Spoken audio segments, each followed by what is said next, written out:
स्वागत। सुधागड एज्युकेशन सोसायटीचे केआ वांठिया माध्यमिक विद्यालय व NN पालीवाला ज्युनियर कॉलेज नवीन पनवेल सादर करीत आहे शैक्षणिक व्हिडिओ। नमस्कार छात्रों, मैं श्रीमती पवार ललिता मदन, सहायक शिक्षिका केआ वांटिया माध्यमिक विद्यालय नवीन पनवेल। छात्रों, आज हम देखने वाले हैं कक्षा 10वीं हिंदी लोक भारती दूसरी इकाई में से पूरक पठन पाठ क्रमांक 2। पाठ का नाम है दो लघु कथाएं। इस पाठ के लेखक है नरेंद्र छाबड़ा। छात्रों, इस पाठ में दो छोटी लघु कथाएं हैं। लघु कथा यानी छोटी कथा। छोटी कथा होने के बावजूद भी वह गागर में सागर भरने का काम करती है। इसमें दो छोटी छोटी लघु कथाएं हैं। पहली लघु कथा का नाम है कंगाल और दूसरी लघु कथा का नाम है सही उत्तर।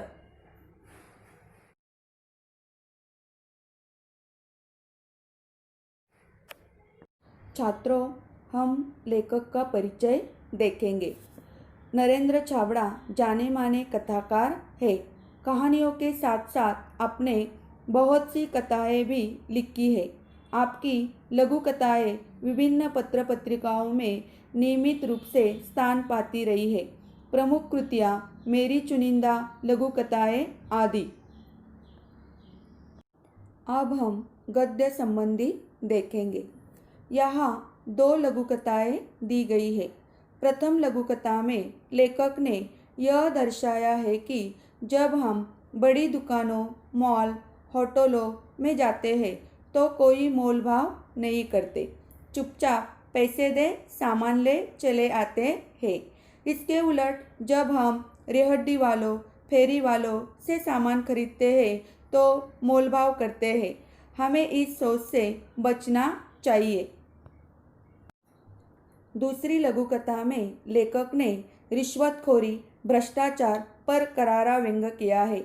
यहाँ लेखक ने दर्शाया है कि सत्य का पालन ही लक्ष्य तक पहुँचने में सहायक होता है। इस वर्ष बड़ी भीषण गर्मी पड़ रही थी। दिन तो अंगारे से तपे रहते ही थे। रातों में भी लू और उमस से चैन नहीं मिलता था। सोचा इस लिजलिजे और घुटन भरे मौसम से राहत पाने के लिए कुछ दिन पहाड़ों पर बिता आए। देखो छात्रों, इस वर्ष बहुत भीषण गर्मी पड़ रही थी। भीषण यानी भयानक, जैसे दिन में भी आग की लपटें जल रही हो। रातों में बहुत लू और उमस होती थी, जिसके कारण बेचैनी छाई हुई थी। छात्रों, यहाँ लू का मतलब है तपी हुई वायु या उसका झोंका। इसी गर्मी के कारण लेखक सोचते हैं कि घुटन भरे मौसम से राहत पाने के लिए कुछ दिन पहाड़ों पर बिताऊं। छात्रों, यहाँ घुटन भरा शब्द का मतलब है सांस लेने में होने वाली कठिनाई की स्थिति। राहत का अर्थ है आराम, सुख। अगले सप्ताह ही पर्वतीय स्थल की यात्रा पर निकल पड़े। 2-3 दिनों में ही मन में सुकून सा महसूस होने लगा था। वहाँ का प्राकृतिक सौंदर्य, हरे भरे पहाड़, गर्व से सीना ताने खड़े, दीर्घता सिद्ध करते वृक्ष, पहाड़ों की निर्भरता में हल्का सा शोर कर अपना अस्तित्व सिद्ध करते झरने मन बदलाव के लिए पर्याप्त थे। देखो छात्रों, लेखक अगले सप्ताह ही पर्वतीय स्थल की यात्रा पर निकले। पर्वतीय स्थल पर लेखक को 2-3 दिनों में ही मन में सुकून सा महसूस होने लगा था। पर्वतीय प्रदेश की हवा ठंड होती है। इसी के कारण लेखक को सुकून यानी वहाँ शांति मिली थी। उस दिन शाम के वक्त झील किनारे टहल रहे थे। एक भुट्टे वाला आया और बोला, साहब भुट्टा लेंगे? गरम गरम भूनकर मसाला लगाकर दूंगा। सहज ही पूछ लिया, कितने का? 5 रुपए का। क्या 5 रुपए में एक भुट्टा? हमारे शहर में तो 2 रुपए में 1 मिलता है। तुम 3 ले लो। नहीं साहब, 5 से कम में तो नहीं मिलेगा। तो रहने दो। हम आगे बढ़ गए।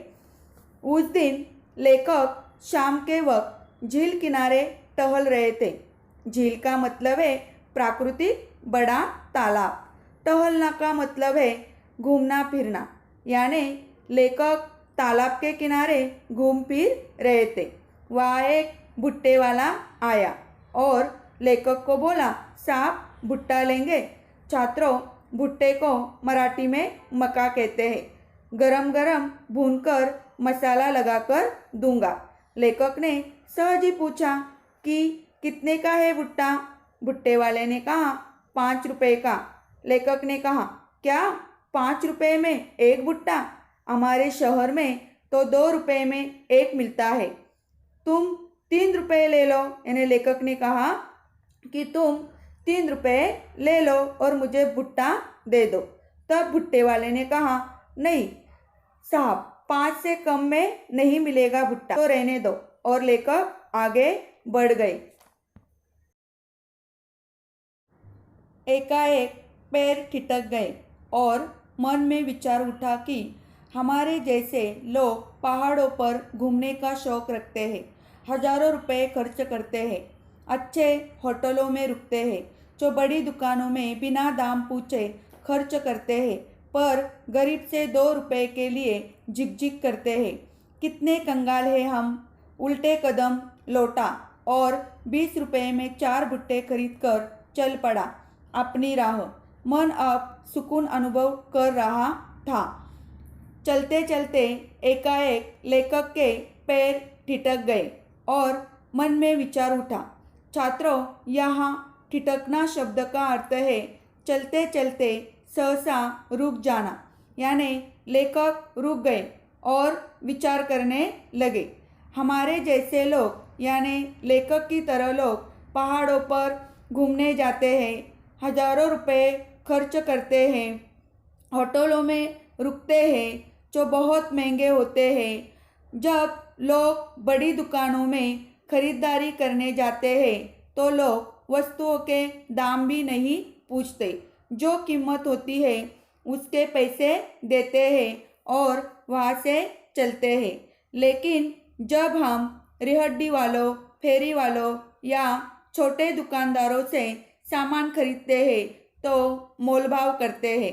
2-1 रुपए कम करने के बारे में बहस पर उतर आते हैं तो लेखक कहते हैं कि हम कितने कंगाल हैं। छात्रों, कंगाल का मतलब है अति निर्धन, धनहीन, जिसके पास धन न हो, दरिद्री, गरीब व्यक्ति। फिर लेखक वापस आए और 20 रुपए के 4 भुट्टे खरीद लिए और अपनी राह पर चले। लेखक कहते हैं, मन आप सुकून का यानी।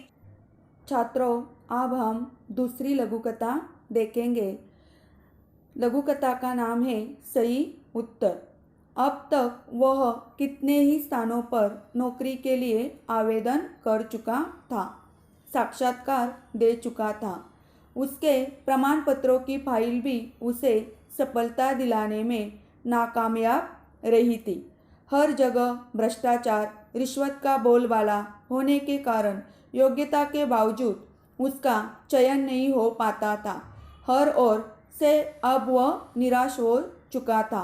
भ्रष्ट सामाजिक व्यवस्था को कोसने के अलावा उसके वश में और कुछ तो था नहीं। छात्रों, देखो, एक युवक है। वह कई स्थानों पर नौकरी के लिए आवेदन कर चुका था।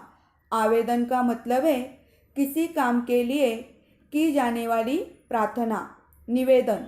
फिर भी उस युवक को नौकरी नहीं मिलती। वह युवक नौकरी के योग्य है, फिर भी उसका चयन नहीं हो पाता। छात्रों, चयन का मतलब है चुनने का काम। यानी उस युवक की योग्यता होने के बावजूद उसका नौकरी के लिए चयन नहीं होता था। इसी के कारण वह निराश हो चुका था, क्योंकि समाज में भ्रष्टाचार, रिश्वत का बोलबाला है। छात्रों, बोलबाला होना यह मुहावरा है। इसका अर्थ है प्रभाव होना। वह युवक भ्रष्ट सामाजिक व्यवस्था को कोसता था। कोसना यानी निंदा करना, बुरा भला कहना। इसके अलावा उस युवक के वश में आज फिर उसे साक्षात्कार के लिए जाना है। अब तक देश प्रेम, नैतिकता, शिष्टाचार, ईमानदारी पर अपने तर्कपूर्ण विचार बड़े विश्वास से रखता आया था, लेकिन इसके बावजूद उसके हिस्से में सिर्फ असफलता ही आई थी। साक्षात्कार के लिए उपस्थित प्रतिनिधि मंडल में से एक अधिकारी ने पूछा, भ्रष्टाचार के बारे में आपकी क्या राय है? आज फिर उस युवक को साक्षात्कार के लिए जाना है। छात्रों, साक्षात्कार को मराठी में मुलाकात कहते हैं और अंग्रेजी में इंटरव्यू कहते हैं। हमेशा वह युवक देश प्रेम, नैतिकता, शिष्टाचार, ईमानदारी पर अपने तर्कपूर्ण विचार रखता था, फिर भी उसे नौकरी नहीं मिलती थी। साक्षात्कार के लिए उपस्थित प्रतिनिधि मंडल था। उसमें से एक अधिकारी ने उस युवक को प्रश्न किया, भ्रष्टाचार के बारे में आपकी क्या राय है? भ्रष्टाचार एक ऐसा कीड़ा है जो देश को घून की तरह खा रहा है। इसने सारी सामाजिक व्यवस्था को चिंताजनक स्थिति में पहुंचा दिया है। सच कहा जाए तो यह देश के लिए कलंक है। अधिकारियों के चेहरे पर हल्की सी मुस्कान और उत्सुकता छा गई। उसके तर्क में उन्हें रुचि महसूस होने लगी। दूसरे अधिकारी ने प्रश्न किया, रिश्वत को आप क्या मानते हैं? अधिकारी के प्रश्न का युवक ने उत्तर दिया, भ्रष्टाचार एक ऐसा कीड़ा है जो देश को घून की तरह खा रहा है। छात्रों, घून का अर्थ अनाज, लकड़ी आदि में लगने वाला एक छोटा कीड़ा जो सारा अनाज और लकड़ी खराब करता है। उसी तरह भ्रष्टाचार सामाजिक व्यवस्था को बिगड़ रहा है। आज हमारे जीवन के हर क्षेत्र में भ्रष्टाचार व्याप्त है। उस युवक ने कहा, भ्रष्टाचार देश के लिए कलंक है। छात्रों, कलंक का अर्थ है धब्बा, दाग, लांछन। युवक का उत्तर सुनने के बाद अधिकारियों के चेहरे पर हल्की सी मुस्कान और उत्सुकता छा गई। दूसरे अधिकारी ने युवक से प्रश्न किया, रिश्वत को आप क्या मानते हैं? यह भ्रष्टाचार की बहन है। जैसे विशेष अवसरों पर हम अपने प्रियजनों, परिचितों, मित्रों को उपहार देते हैं, इसका स्वरूप भी कुछ कुछ वैसा ही है। लेकिन उपहार देकर हम केवल खुशियों या कर्तव्यों का आदान प्रदान करते हैं, इससे अधिक कुछ नहीं। जबकि रिश्वत देने से रुके हुए कार्य, दबी हुई फाइलें, टलती हुई पदोन्नति, रोकी गई नौकरी आदि में इसके कारण सफलता हासिल की जा सकती है।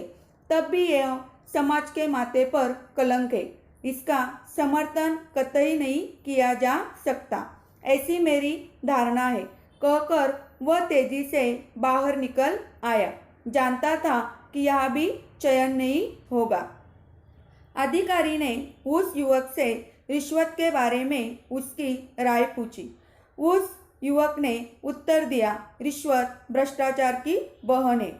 उस युवक ने कहा कि विशेष अवसरों पर हम अपने खास व्यक्तियों, परिचित लोगों को, मित्रों को भेंट वस्तु देते हैं। रिश्वत का स्वरूप भी कुछ वैसा ही है। उपहार यानी भेंट वस्तु को देकर हमें खुशी मिलती है, कर्तव्यों का आदान प्रदान हम करते हैं। इसके उलट रिश्वत देने से रुके हुए कार्य, दबी हुई फाइलें, टलती हुई पदोन्नति, रोकी गई नौकरी आदि में सफलता मिलती है। छोटे से छोटे काम के लिए लोगों को रिश्वत का सहारा लेना पड़ता है। लोगों में देशभक्ति और कर्तव्य निष्ठा की भावना घटती जा रही है। रिश्वत समाज के माथे पर कलंक है। इसका समर्थन कभी नहीं किया जा सकता, ऐसी मेरी धारणा है। यह कहकर वह युवक तेजी से बाहर निकल आया। वह जानता था कि यहाँ भी नौकरी के लिए उसका चयन नहीं होगा। पर भीतर बैठे अधिकारियों ने गंभीरता से विचार विमर्श करने के बाद युवक के सही उत्तर की दाद देते हुए उसका चयन कर लिया। आज वह समझा कि सत्य कुछ समय के लिए निराश हो सकता है, परास्त नहीं। देखो छात्रों, युवक ने भ्रष्टाचार और रिश्वत के बारे में जो उत्तर दिए उन पर अधिकारी लोगों ने गंभीरता से विचार विमर्श किया कि युवक ने जो उत्तर दिए वह सही है। उस युवक के सही उत्तर की दाद देते हुए उसका चयन कर लिया। छात्रों, दाद देना यह मुहावरा है। इसका अर्थ है प्रशंसा करना। उन अधिकारियों ने युवक की प्रशंसा की और उसे नौकरी के लिए नियुक्त किया। आज उस युवक की समझ में आया कि जो सत्य का पालन करता है वह एक दिन अपने लक्ष्य तक पहुंच जाता है। छात्रों, दोनों लघुकथा आपके समझ में आई होंगी। पहली लघुकथा कंगाल में हमने देखा कि छोटे दुकानदारों, फेरी वालों के साथ खरीदारी करते समय हमें वस्तुओं के मूल्य का मोलभाव नहीं करना चाहिए। और दूसरी लघुकथा सही उत्तर में हमने देखा कि सत्य का पालन करते रहना चाहिए। सत्य का पालन हमें हमारे लक्ष्य तक पहुंचाता है, यानी हमें सफलता जरूर मिलती है। छात्रों, अब हम लघु कथा में आए हुए शब्दार्थ और मुहावरे देखेंगे। पहला शब्द है भीषण। भीषण शब्द का अर्थ है भयानक। लीज लीजे। लीज लीजे शब्द का अर्थ है सिलन भरा। निर्वता। निर्वता शब्द का अर्थ है एकांत, एकदम शांत। कंगाल। कंगाल शब्द का अर्थ है गरीब, निर्धन। साक्षात्कार। साक्षात्कार का अर्थ है मुलाकात। रिश्वत। रिश्वत शब्द का अर्थ है घूस। छात्रों, आप इस लघु कथा में आए हुए मुहावरे देखो। पहला मुहावरा है सीना तानकर खड़े रहना, निर्भय होकर खड़े रहना। बोलबाला होना, प्रभाव होना, दाद देना, प्रशंसा करना। छात्रों, शब्दार्थ और मुहावरे अपने कॉपी में लिख लो। धन्यवाद छात्रों। आपले हक्काचे मराठी चॅनल रायगड ओवी न्यूज चॅनल सदैव आपल्यासोबत। रायगड ओवी न्यूज चॅनल नेहमी पाहत रहा, लाईक करा, सबस्क्राईब करा आणि बेल आयकॉनवर क्लिक करायला विसरू नका।